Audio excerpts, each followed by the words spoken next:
అందరికీ హాయ్ అండి. Welcome back to my channel. ఈరోజు రెసిపీ వచ్చేసి కాకరకాయతో గుమగుమలాడే గ్రేవీ కర్రీ.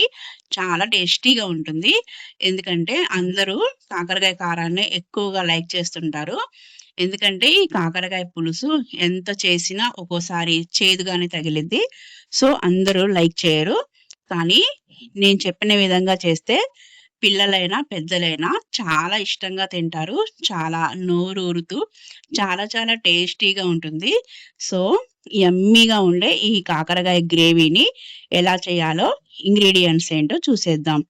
ముందుగా మనం చింతపండు జ్యూస్ తీసుకోవాలి. ఒక గిన్నెలో వాటర్ పోసి కొంచెం చింతపండు నానబెట్టుకొని 10 మినిట్స్ జ్యూస్ తీసి పక్కన పెట్టేయాలి. ఇప్పుడు 2 బిగ్ సైజ్ కాకరకాయలు తీసుకొని వాటిని చూపిస్తున్న విధంగా కట్ చేయాలి. వీటిని పైన ఏమీ పీల్ ఆఫ్ చేయొద్దు. డైరెక్ట్‌గా వేయాలి. ఇందులో ఉన్న సీడ్స్ మాత్రం తీసేయాలి. ఇలా సీడ్స్ తీసేసి మనకు నచ్చిన సైజులో కట్ చేసుకోవాలి.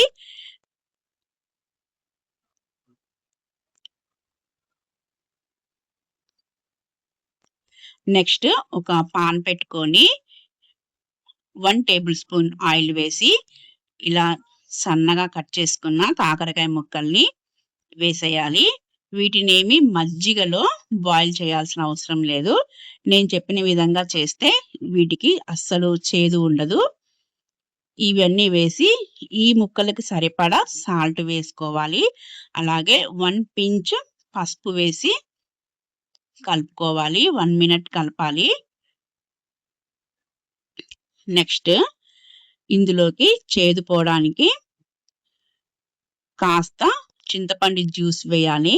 ఈ ముక్కలు మునిగేంత వరకు చాలు కొంచెం. ఇప్పుడు ఈ చింతపండు జ్యూస్ అంతా ఈ ముక్కలు పీల్చేసుకొని చేదు ఆల్మోస్ట్ తగ్గిపోతుంది. ఇలా జ్యూస్ అంతా ఎవాపరేట్ అయిపోయాక కొంచెం వేగనివ్వాలి. నెక్స్ట్ వీటిని వేరే ప్లేట్‌లోకి ట్రాన్స్‌ఫర్ చేసేయాలి. ఇప్పుడు సేమ్ పాన్‌లో 2 టేబుల్ స్పూన్ ఆయిల్ వేసుకొని ఆయిల్ వేడెక్కాక 1 టీ స్పూన్ ఆవాలు వేసుకోవాలి. కాస్త కరివేపాకు కూడా వేసి చిటపట్లాడాక ఒక బిగ్ సైజు ఆనియన్ తీసుకొని చాలా సన్నగా నైఫ్ చేసి వేయాలి. అలాగే పచ్చిమిర్చి కూడా వేసుకోవాలి. ఒకటి సరిపోతుంది. ఇప్పుడు కర్రీకి సరిపడా సాల్ట్ వేసుకొని కాస్త పసుపు వేసి వీటిని ఒక 2 మినిట్స్ వేగనివ్వాలి. ఇలా వేగాక 2-3 వరకు టమాటాలు ఇలా సన్నగా కట్ చేసి వేసుకోవాలి. ఇవి ఒక 3 నిమిషాల్లో నుంచి ఒక 5 మినిట్స్ వరకు వేగాలి. ఇలా లిడ్ పెడితే త్వరగా టమాటాలు మగ్గిపోతాయి. నెక్స్ట్ ఇందులోకి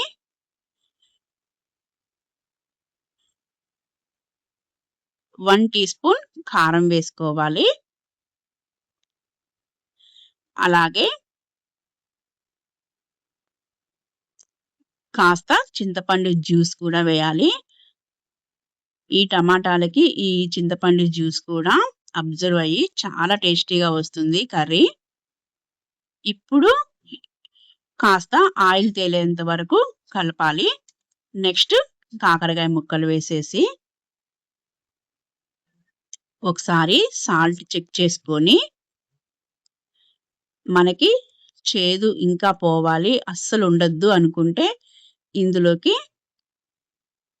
వాటర్ కొంచెం పోయాలి. జస్ట్ ఒక టీ గ్లాస్ మేర.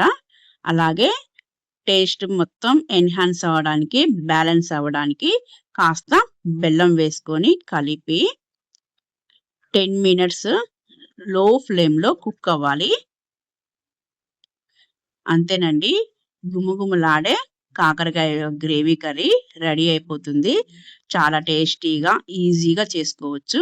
అలాగే డయాబెటిస్ వాళ్ళకి కూడా చాలా యూజ్ అవుతుంది ఈ కర్రీ.